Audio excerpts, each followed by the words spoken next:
Hello. Today we're going to talk about 6.5, solving radical equations. All right, so these are the rules or steps you can take whenever you see radicals in your equations. Okay, so first thing, get the radical by itself, and then do the opposite. So in this case, this is the square root. So the opposite of that, so to get that to the other side, would be to take the other side and square it. Okay, so when it's a radical here, it becomes an exponent on the other side. There we go. So we get 2x minus 1 equals 9. So here we get 2x equals 10, so x equals 5. There you go. How do we know if it's right? All right, plug it back in. So we have the square root of 2 times 5 minus 1, and we want to see if that is equal to 3. So here we have 10 minus 1, so that's the square root of 9. Does that equal 3? It does. That's how we can check it. Okay? All right, let's keep practicing. So let's try these. So the first one, number 2, we want to get the radical by itself. So I'm going to move the 7 to the other side, so I'm going to subtract it. And this is normally what I would see, but we are missing something. Okay, there's a negative. Don't forget it. Okay, so if we want to get rid of it, think of this as negative 1 times the cube root of 9c. So to get rid of it, we can just divide. So, excuse me, sorry, we divide by negative 1, and we get the cube root of 9c. Ooh, that is not what a 3 looks like. All right, so now to get rid of the cube root and get that to the other side, all we have to do is cube it. So then we get 9c equals 27. We divide by 9. We get c equals 3. Okay, do a quick check. We do 7 minus the cube root of 9 times 3. And we want to see if it equals 4. So 7 minus the cube root of 3 times 3 times 3. We want to see if it equals 4. So we don't change, we don't move it from left to right. Okay, we just simplify the left side. So we get 7 minus 3, which does equal 4. So we know we're good. Okay, an easy way to know if you're right or wrong. Okay, and whether or not you need to redo it. All right, so let's do number 3. All right, so here we have a radical by itself. So why don't we just move it to the other side?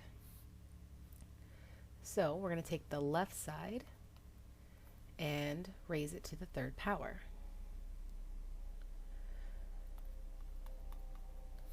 Okay, so when we do the cube root cubed, those cancel each other.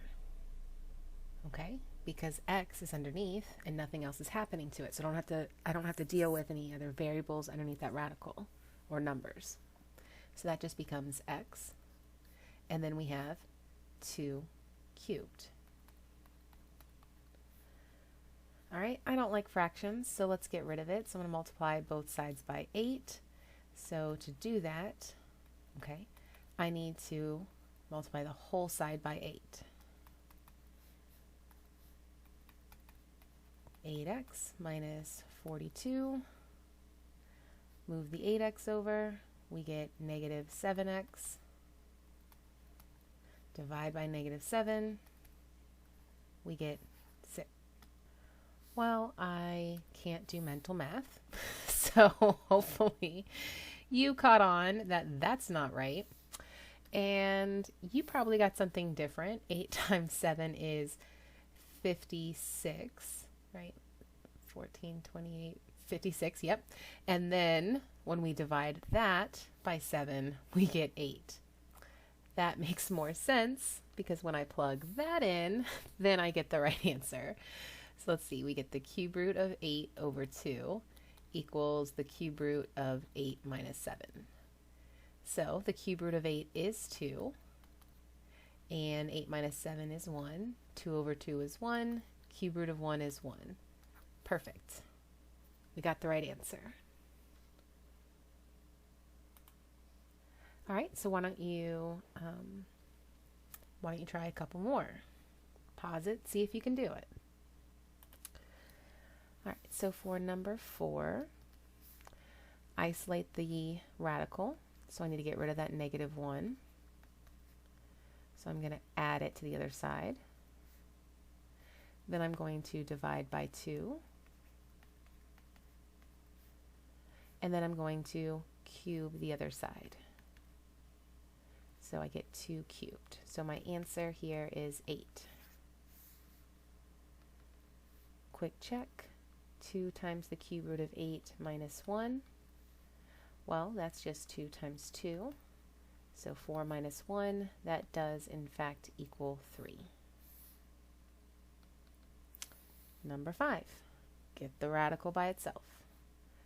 So I'm going to move the 3x. Okay, let's see. You could divide by -5. All right, we're going to stick to that rule. That's perfectly fine. There are other ways following the rules. Let's see. But I'm going to just stick to one way. I don't want to confuse you. So then I'm going to divide by -5.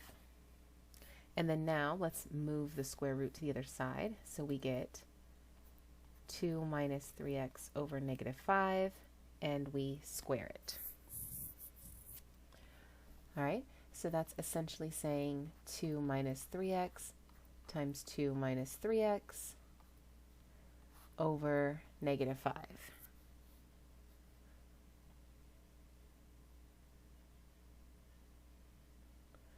Okay, so I would FOIL this. So we get x equals 4 minus 6x minus 6x plus 9x squared over -5. Oh, what did I forget? I forgot to square the -5. So this should actually be 25. I don't like fractions. I'm going to multiply that over there, so I get 25x. Ooh, I'm going to go ahead and combine those. And now I'm going to put things in order because I got a lot of x's going on.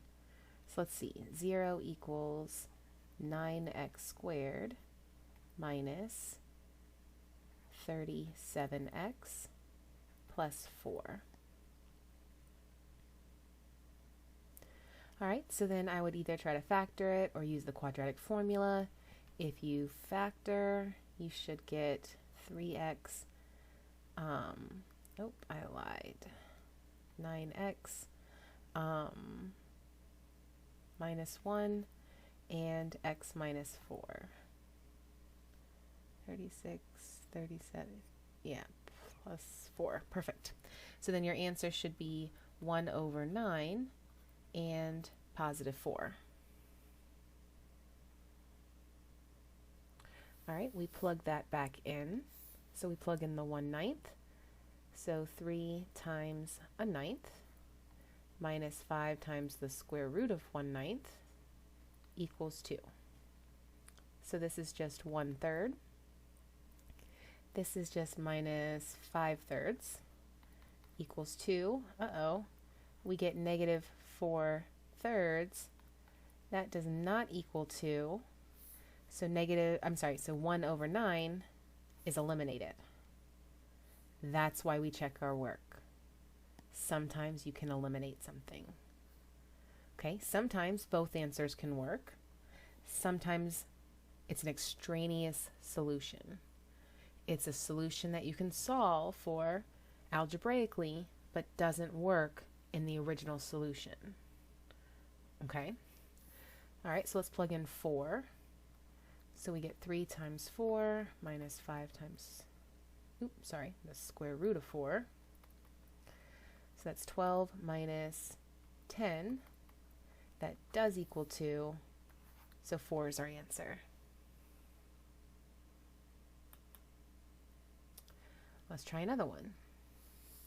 So for this one, we do have a radical on both sides. There we can just go right ahead. Square both sides. So we get x minus 10 equals 2x. So x equals negative 10. Easy peasy, right? Well, plug it back in. The square root of negative 10 minus 10 equals 2 times negative 10. Well, the square root of negative 20 does equal the square root of negative 20. So this is when it gets weird. I wouldn't necessarily throw anything like this on the test, but technically this is a solution because you did get the same thing on both sides. Okay, you could argue that it's the same imaginary number on both sides. Even though it ends up being imaginary, that's besides the point. Okay, it ended up working, so we still call it a solution. So just because something is negative does not mean you throw it out. Okay, it does work. Okay, sometimes you'll even get, positive square root of 5 equals the square root of 5, and then you know it works. It's fine. You don't have any issue. Okay? All right, I just want to make sure that makes sense. Okay? Just don't throw something out just because it looks funny. All right. Oh, I guess that's all I have. All right. I'll see you in class.